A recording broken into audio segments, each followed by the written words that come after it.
I thought of saying something smart to Lenya, but I realized then that he can revenge 3 times, so I'm not going to dare to do that. Yeah, so I'm going to talk about a branching Brownian motion in RD, and in particular, so I guess everybody in this audience by now knows the BBM model, which is a model in which you start with 1 particle, you branch at rate 1, produce 2 offspring, and then it goes on forever, and the offspring may move independently as Brownian motions. So each individual particle at time t has location distributed like a Brownian motion, so it's just a Gaussian, but of course they have a correlation structure that is of interest and that is causing all sorts of interesting phenomena we're going to discuss. Now, of course, this model works as well in high dimension, so you can talk about BBM in RD, and I will describe it as XTU. So U is a youth particle, it's just a label of particles. So we have that. NT is the number of particles alive at time t, and XTU is just in RD. Okay, and this is a Brownian motion. So that's a model. And in fact, for this purpose of the talk, it will be convenient to parameterize it as RTU and theta TU. So RTU is just the norm of XT, the 2 norm, and theta TU is in the d-1 sphere and represents the angular component of the Brownian motion. Okay. Now, one crucial remark for what follows is that, in fact, the first component is easily seen to be a Markov process by itself. And in fact, RTU is simply a branching Bessel process. And for this reason, questions that you may ask about RTU are maybe somewhat easier than questions you may ask about theta. And so let me say something about the history. So the first fact that RT star over T converges to square root 2, I think the first published references begins, although this is 95, although this, sorry? Oh, I'm sorry, very good, thank you. So RT star is just going to be the maximum of RT U over U in NT. Okay, so that's it. And for aficionados of first moment, second moment methods, it's actually not very hard to show directly. Okay. One comment is that some of the martingale arguments that are very useful in the case of branching Brownian motion somehow are slightly more delicate because the process we have now has a drift. So you have to think about what happens to the drift if you try to do directly martingale arguments. Okay, so if you work in this way, of course, if you go back to the Brownian motion, there's no drift, so martingale arguments can work as well. And then Bastien, Mallein, and this is quite a while later, proved that if you define MTD to be square root 2t, so we saw this morning this mysterious M of t that Lenya mentioned that goes back to 1937, where it was shown that this MT is, of course, you can see the difference between analysts and probabilists by whether they use the Laplacian or half the Laplacian. So, yes, so everybody in this audience has a card, right? It's a card to carrying member of one of these parties, and it's exclusive. You cannot be a member of both because you have to decide on the constant. Okay, so anyway, log t. So if you take this thing, which in the case d equal 1 will give you the 3/2 Bramson correction for those who already anticipate the next lectures, then what he showed is that RT star minus MTD is order of 1. Okay, and in fact, he showed that the correction is, so what I mean by that is that it's really a tightness type result. Okay. Actually, it showed an upper bound, and for the lower bound, I think it was slightly weaker. Okay. Now, one thing, because of a question that arose this morning in Lenya's lecture, one thing to mention that this is different from taking the FKPP in d dimensions. So let me mention that if you go to FKPP in d dimensions, so if you take FKPP in d dimensions, so this solves ut dot is the Laplacian of u plus u times 1 minus u, and initial conditions indicator of the ball 0, 1, let's say, then the solution of that will be uxt, and the probabilistic representation, if you work it out, is just the probability that there exists a u in nt such that xt of u minus x is less than 1. So you are trying to hit, it's not a question of propagation of a big ball, you are trying to hit a ball of radius 1. And because of that, the correct centering, and this was done by Gartner after some work of Friedling and Gartner. So I didn't write down the year, but it's in the, 82. You get a different centering of the log term. So this MT, let's call it Gartner, this is going to be square root 2t, but here you get this constant. So note that things behave differently as dimension increases. So of course, in dimension 1, it's the same answer, it's the same. But in higher dimension, this becomes a slower and slower wave because it's harder to reach a ball of radius 1, right? You're putting a constraint on the radial component, on the, not radial, but on the perpendicular component. Whereas in this question, you have more angles to choose from somehow. So you have more options to go farther. Because you have more options, you go faster. And in fact, note that in dimension 4 or larger, you actually can overtake the linear slope. And in some arguments, this fact causes some problems.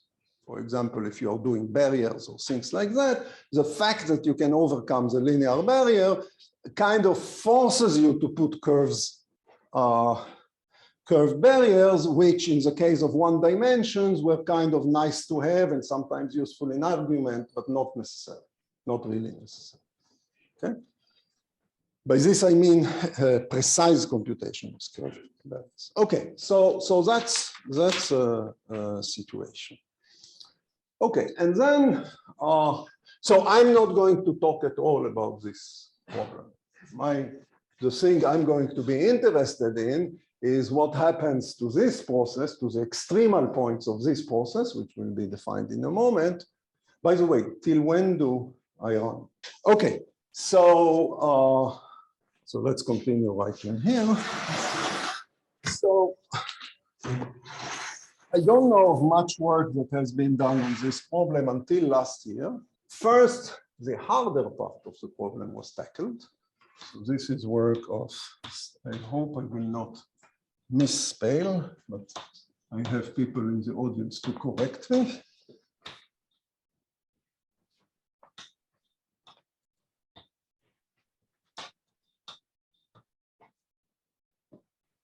And this is one. So they asked the following, well, when we have one-dimensional BBM, I'll say something a little bit more about one dimensions in a moment, in a bit more details, but roughly we know how the maximum behaves. And we know the behavior of the maximum is related to a mysterious object called the derivative martingale, which has to do with what happens in the very beginning. You see, in the branching Brownian motion case, at large time, things almost look like independent particles, but not quite, because they share some prehistory, which is common to everybody. For example, the very first increment before particles branch is shared by everybody, so it will influence forever the location. And this is captured by this derivative martingale. And so these people asked, could we have an analog of that in the multidimensional case? Now, of course, what you can do, you can write the projection of your BBM in a fixed angle. That's a one-dimensional BBM. If I take just the projection on one angle, I get a one-dimensional BBM. So I know there is a derivative martingale. I know it converges for that angle. And the questions they asked, suppose we do that. So we introduce dt of theta, which is the sum over u in and t of square root 2t minus xt of u. Of course, you cannot subtract from a scalar xt of u. So you just hit it with theta. So that's a shorthand notation for projection on the theta direction. And then you have e to the square root 2 xt u dot theta minus 2t. So you take this object, which for a fixed theta gives you a derivative martingale, and therefore for a fixed theta is known since the history of the beginning of time that this converges to some derivative martingale d infinity of theta. But now a natural question is, can you extend that to some reasonable object in theta? And the result is that there exists a theorem of the authors that are written there, is that there exists a theta subset of SD minus 1 of full measure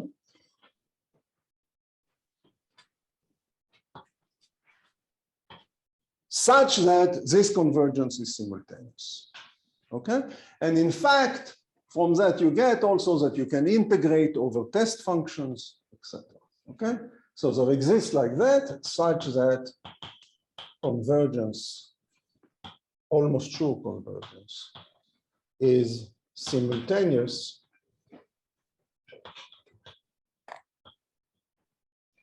on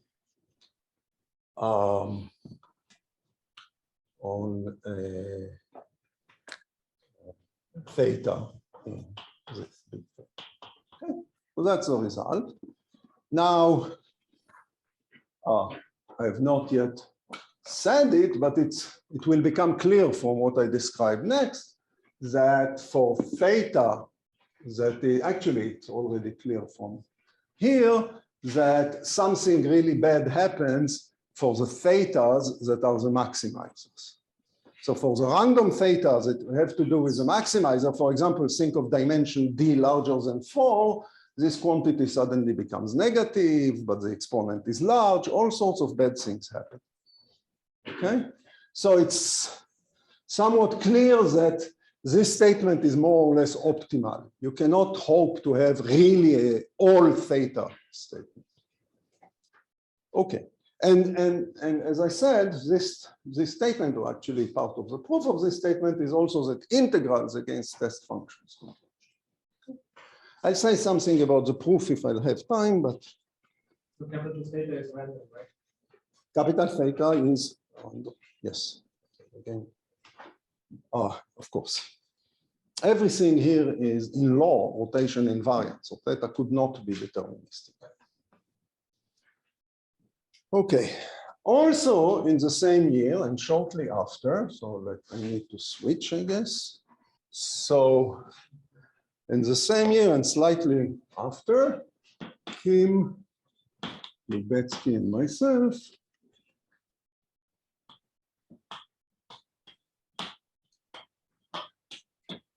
considered the first part of the components.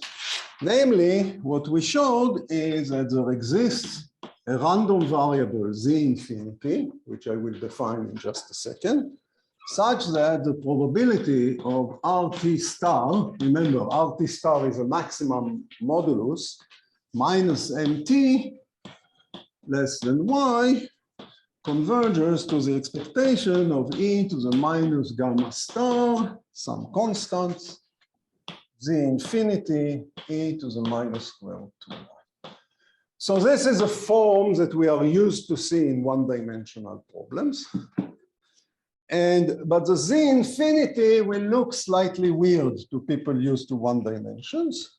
So it will be the following. It will be the sum over v such that RV at time L is roughly square root 2L minus L to the 1/6, L to the 2/3. So there's a window.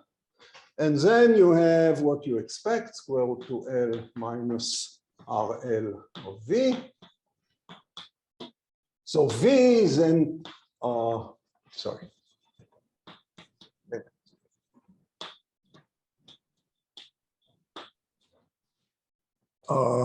Of e to the minus square root 2, the same square root 2L minus NT, this NTD. And then there's a correction. There's a 1 over RL of V to the power alpha D, where alpha D is D minus 1 over 2. D minus MT? Sorry? Not MTD. Thank you very much. Minus RLV, of course. Thanks. Okay, so if you compare this expression to that expression,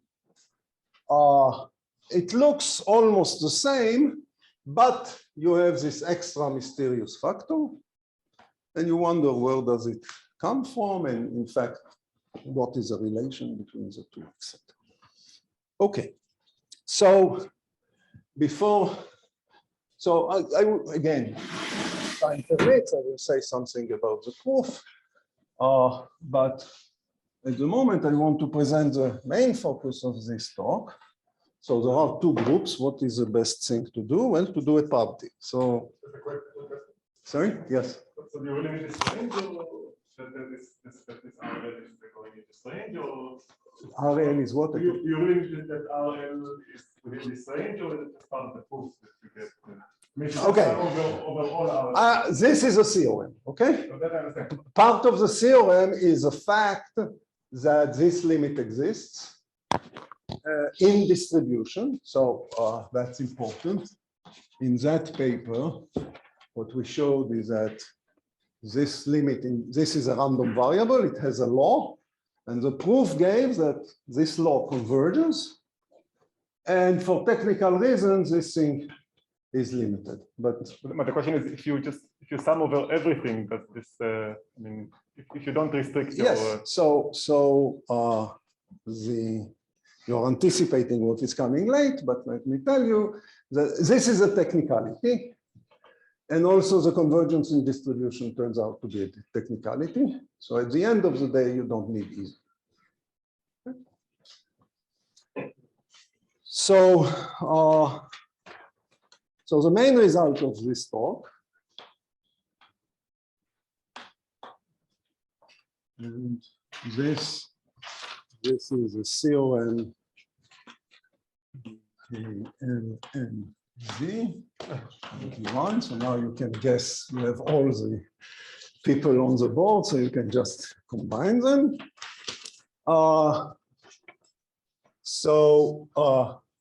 Define ET to be the following point process. So ET is going to be the sum over V in and T of delta of theta TV.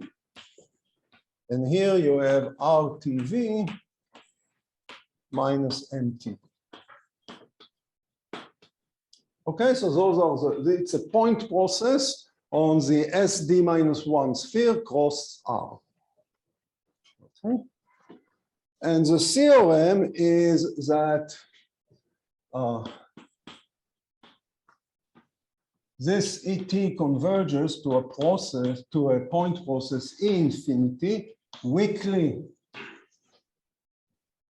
in distribution. So if someone looks at the archive paper, it's written almost surely, but that's nonsense. That's just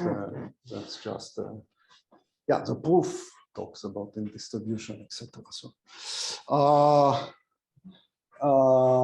and this is jointly with dt to d infinity. So the joint distribution of dt and et converges to the joint distribution of d infinity and e infinity. This convergence, as we said before, is stronger. I gave you the exact statement there.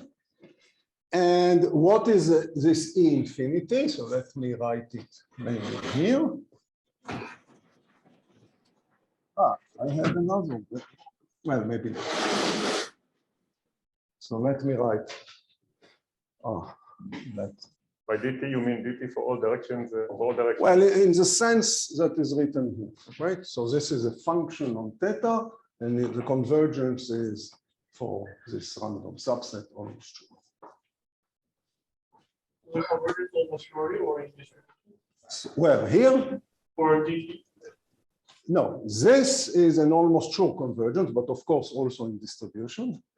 And what I'm saying is that there is a joint convergence in distribution of the pair dt et to the pair d infinity e infinity.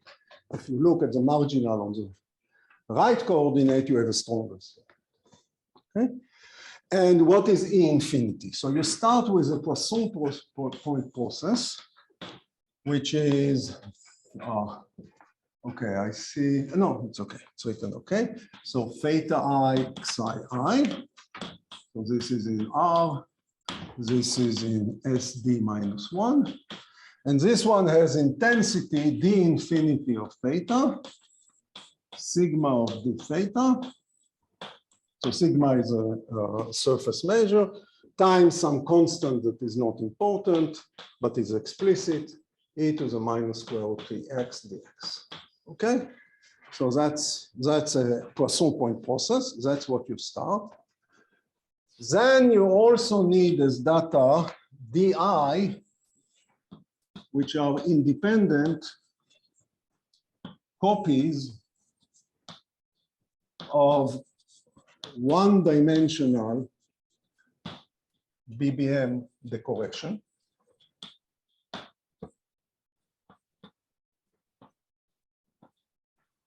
Okay, so for those who are in the business of extremal processes, a BBM has an extremal process, which is a Poisson point process, which corresponds to the leaders, to the highest local maxima in the tree, highest in the sense of the genealogy on the tree, and each one of them decorated by a certain point process.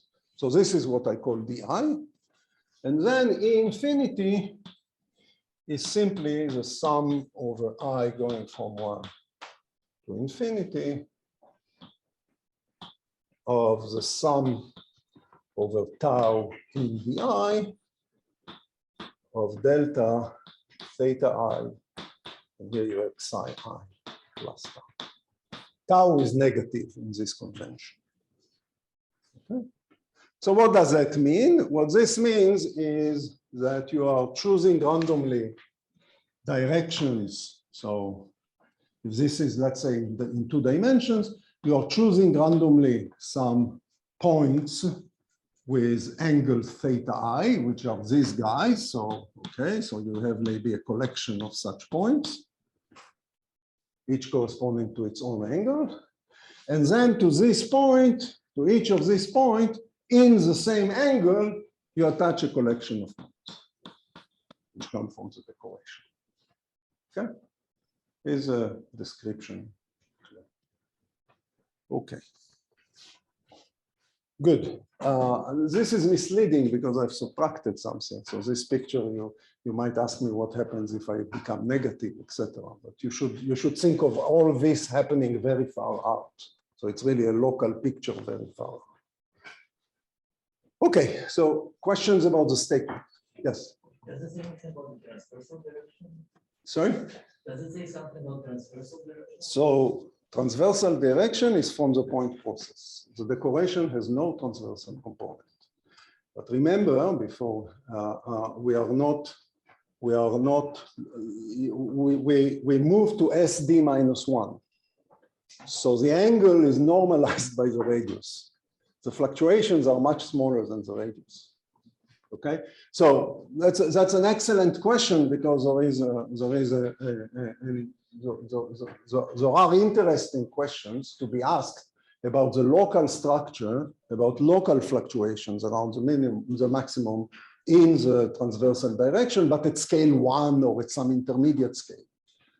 But here we are looking at SD minus 1, so it's already normalized. So yeah, okay.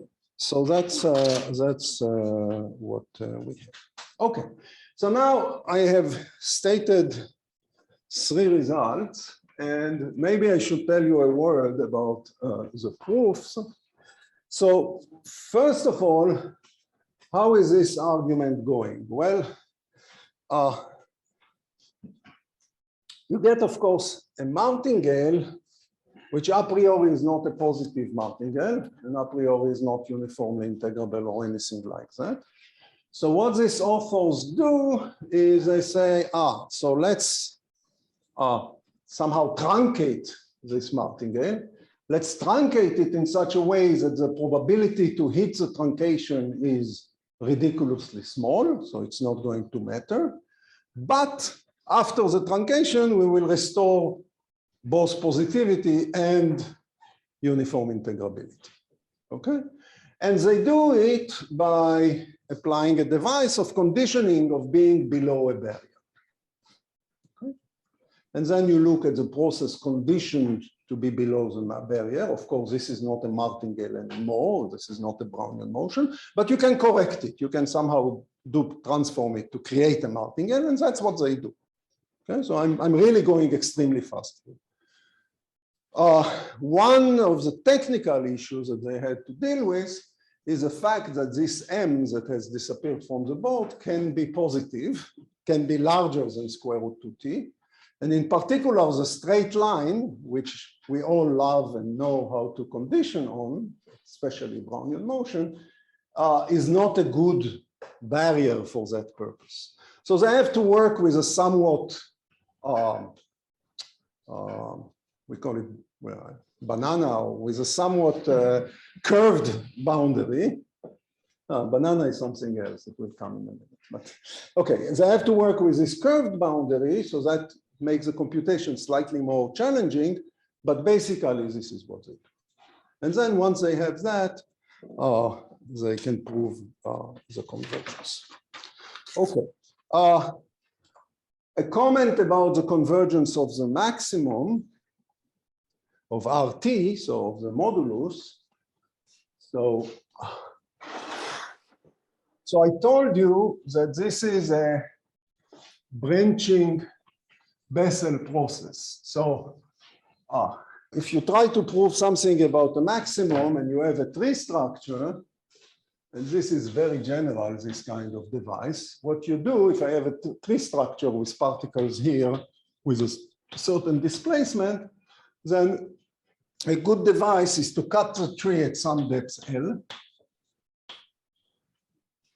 then use independence of the resulting subtrees here, of the increments along the resulting subtrees, more or less condition on the values here. Now, because these guys already are typically below the straight line, in order for the maximum here to be large, you have to overcome a deficit which comes from the beginning of the tree. And if you're going to overcome that deficit, it means that here you are in the tail, so you really only need to compute some kind of tail behavior. Okay? So there are two problems with this approach in RD. First, because this M can be positive, you don't have a deficit. Actually, you have a surplus here. Of course, you need to go higher, but you already have a surplus here, which is a little bit annoying. And the second issue is, how do you do computations with Bessel processes? So of course, if you want to do computations with Bessel processes, you write what is a Bessel process. So one, what I forgot to mention is that once you write it like that, you apply a first moment, second moment method, which I don't have time to explain, and that reduce everything to a computation on two rays. Okay, there's another step that you have to cut the tree also at the bottom to reduce correlation, but I'm not discussing that. So, so you want to do something similar, and so you want to compute something about the R along one ray or two rays. So let's talk first about one ray. So what is the best device you have to do it? Well, it's a Bessel process. It satisfies the equation VRT is alpha over RT dt plus dWt. That's your Bessel process. So the main tool of your stochastic analyst is to Girsanov it. So once you Girsanov it, you get a Girsanov exponent, which is this alpha is the same alpha d that was written before. So you get something like alpha d integral of 1 over xs ds from 0 to t minus the integral from 0 to t 1 over xs square ds. I wrote here, there's a 2 and there's an alpha square. I wrote x here for the canonical process. Okay. So that's what you get. And of course you can, so this is in the exponent, right? So the Girsanov factor is the exponent of this guy. And this will give you alpha d times the log of xt over x0, okay? Plus something alpha minus alpha square over 2xs squared, this. That's essentially what you get. If I did not make a mistake in computation, this is what you get from Girsanov. Oh. Integral xs squared.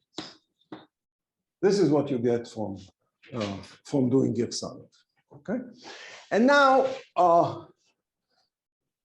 okay, so usually what we have some kind of barriers like that, and the particles we are interested in are going to go something like that. But because of this kind of procedure, we don't start at 0, we start at some large L. It's not very hard to convince yourself heuristically, and it takes a few pages to prove that you can actually put here some kind of lower barrier and not care about particles that go below this lower barrier. Okay, and this lower barrier does not have to be very sharp. It's not really very important.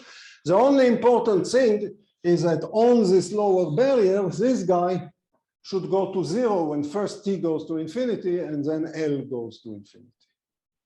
Okay, which will happen. So we will only be left with this term. Okay, this guy is going to give us in the, which I erased, right? I stupidly erased the result. So this guy is going to give us the extra factor, the xt here is going to give us the extra factor in the derivative martingale. Sorry, not in the derivative, the extra mt factor, the extra logarithmic factor in the mt, because when t is large, we will want to be near square root 2t. So the log of that will be essentially log of square root 2t. So that will give us a factor, the correction, the correction to the constant in the logarithmic factor. And this log of x0 is going to give us a correction in the derivative martingale. In the expression that I wrote, derivative martingale, which is not a derivative martingale, but it's something. Okay, so that's what it is. And then for technical reasons, it's advantageous to kind of cut the range, the permitted range here. It simplifies a lot of the computations, in particular of this one, but there are several more. Okay, so that's about this. And now what is yes, so now what is the relation between these two factors? So we had two kind of derivative martingales. Here we have this d infinity. What is really the relation? So in fact, if you look at the directions of the maximum, what you really should do is to somehow take an integral of this guy, because you're summing over all possible angles to this guy. And if you take the integral over this guy, well, you see, what will be dominating? What will be dominating are thetas for which xt dot theta is near the maximum, near the maximal value possible. Okay, so the dominating directions will be directions, random directions, in which you are achieving the maximum. But then you integrate over theta. When you integrate over theta, you have a large exponent. You have some object here. And you are essentially having a function that looks like e to the t times a function, let's call it g of theta, which has a maximum at some theta star, at least a local maximum. And here you have another function, actually, which will almost not depend on theta. So let's forget about it. And then you are doing something like that. And you want to find the asymptotics of this guy. Well, that's Laplace method. So Laplace method tells you, let's expand this g. G here is a very simple function. It's just an inner product. So in fact, it's convenient to write it in coordinates, which are parameterized by one scalar angle and SD minus 2. That's a most convenient way of doing that. And just do a Laplace asymptotics. And when you do that, you recover exactly the same correction that we had coming from the Girsani. Okay? So from both points of view, you get the same type of correction. Now, in the last 3 minutes I have left to speak about the proof of this theorem, let me give you one crucial observation, which is really the key, which is very simple. So once you understand that, it then becomes not too hard. Of course, you have to write pages, but it's actually not a long page. So the important part is the following lemma. There exists epsilon L that goes to 0. You can make it quantitative, but it's not important. Such that the limit as L goes to infinity, the limit as T goes to infinity of the probability that there exists a particle in NT that satisfies two conditions. First condition, its maximum is larger than mt plus y. Y is fixed, y fixed. It can be negative.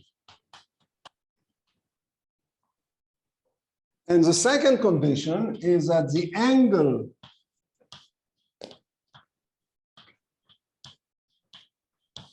is larger than this epsilon L, this goes to 0.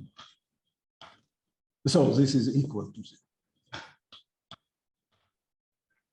So what does that mean? Extremal particles, not only the derivative Martingale tells something about them in the beginning, but once they chose a direction, if they are extremal, they are not allowed to zigzag. If you choose a course in life and you want to lead the pack, you cannot switch trails. That's a motivation, right? Motivation talk for high school students. Anyway, so that's what it is. And the proof is really rather simple. The proof is again using that if you're going to lead, you're going to be in that window. And once you are in that window, let me draw you a beautiful picture. So steps, maybe I should say steps in proof.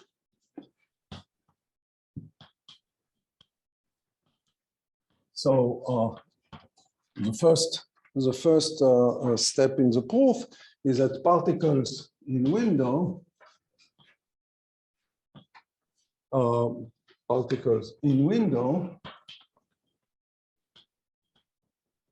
cannot create increment. So by in window, I mean in this window, cannot create increment which is larger than mt minus L plus L to some power alpha with alpha smaller than 1. That's an important thing. Okay. 5, 6 is what we have in the paper, but it's really not important. Okay, so that's a kind of first moment computation. If you start in that window, because you already have to climb a bit, you really cannot climb too much. And then you draw a picture and you say, well, you have this big circle of radius mt plus y. Allow me to drop the y because it's not playing any role. So you have an mt here. And you start with a particle in some direction, which is a distance which is roughly square root 2L minus x. And this x is not too large, it's in the window. And then you just do the high school geometry. You draw around this point, this ball, a ball of radius mt plus L to mt minus L, which is essentially t minus L, plus L to the alpha. So the L to the alpha is nothing compared to the L. And when you draw this, you get something like that. A picture, that picture is horrible. You get something like this. Because of course, if you are only moving a distance which is just the gap that you lost here, then the angle here cannot be large. And in fact, the width of this sector, the width here is L to the minus alpha, where alpha depends on exactly, not alpha, alpha prime, where this alpha prime depends on this alpha. But what is important is that it goes to 0. So it's really this observation. So this observation tells you that everything was decided in the beginning. Then you go in one direction. Once you go in one direction, then of course your angle at the end will not play a role because you are going in that direction, you are not moving around. But when you project the walk on that direction, you get just essentially a Brownian motion. And when you look at the radius at large time, okay,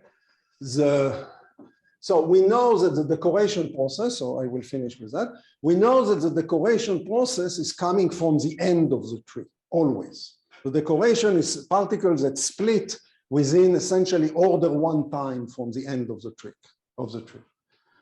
But at the end, the Bessel process and Brownian motions are the same because the drift is of order 1 over the modulus. The modulus is t, is huge. Whereas the time scale we look at is order 1.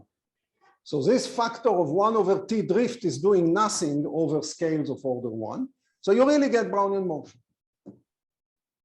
And then you are back to a usual picture with one-dimensional Brownian motion, and that justifies the fact that the extremal process, what you see as decoration, is just one-dimensional Brownian motion. Okay, of course, I'm glossing over a lot of details, but my time is over. Thank you. So thanks very much, Ofer.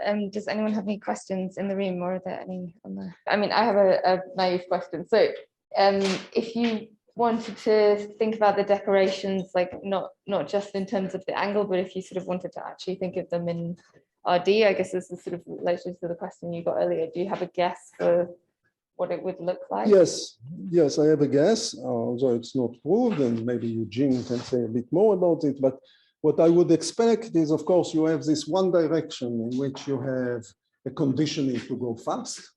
And in the orthogonal condition, you're not conditioning anything. So it will just be what I would expect is that it would just be the picture as if you attach to each particle of this extremal one-dimensional process an independent BBM-like structure in D-1. But does it seem kind of feasible to prove that, or does proving that seem? No, it's completely feasible. Okay. It's just not done in this paper because the party was over. Yeah. But no. So this I expect. I think, okay, there are other interesting questions that have more to do with kind of mesoscopic behavior, in which you will feel the one-dimensional thing because of the curvature of the circle. So you see, if you're starting to go to perpendicular distances, which are relevant to the fluctuations of the lengths or to the differences in the lengths, then you start to create correlations. And that, I think, is a very interesting question, which I don't have even a good guess of what the answer is, and even how to there are various ways to frame this question, and but this is not done at all. And this is a separate question. Any more questions? So maybe everyone's hungry. So now it's the lunch break. I think Pascal wanted to say something. I'm going to go to the university cafeteria, so we can go to there as well. So the main advantage of the closest place where